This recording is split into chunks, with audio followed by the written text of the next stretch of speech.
So I want to ask you a few questions. Obviously, we met last year. We worked together, hopefully be working together again. Can you just tell us a little bit about what it is you do, who is Residual, and how can brokers benefit working with you? Yeah, of course. So there's a few parts of that question, which I'll try and obviously strip back a little bit. So Residual itself is myself and my wife, Samantha, and my business partner, Naveed and Sharma, that are based in the UK. Naveed and Sharma, successful property business in the UK. And we met a few years ago, just as I was working as a broker here, doing the research about, whether or not the company could be actually seeded or not. And the decision was made that actually, after doing some quite extensive research into, the structure of how Dubai works in terms of buying and selling, leasing properties, all that sort of thing, whether or not the model can actually sit anywhere in between that. And we found that we could, and Naveed and the family have backed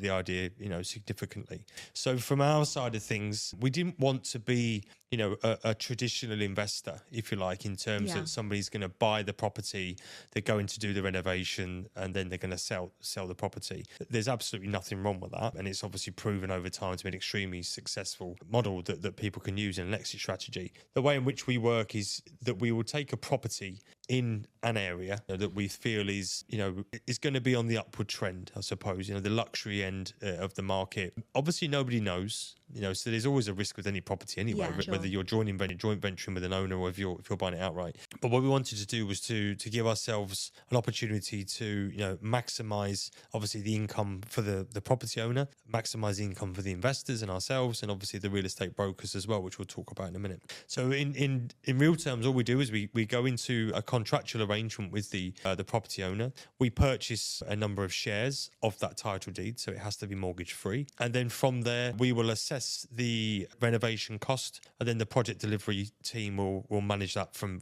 start to finish. Obviously, the end value is determined. The market determines whether or not it's going to get there. But ultimately, you would like to think with the conversations and the research and the data that's now available, certainly with the transactions that are taking place in Dubai, that unless something dramatic happens, that you've mitigated the risk of obviously someone losing money, which is obviously what nobody wants to do. Absolutely, yeah. So that's really it. So we take the owner, we take the property, we agree the contract, we agree the amount of renovation. The price is then agreed for resale, and then the profit is shared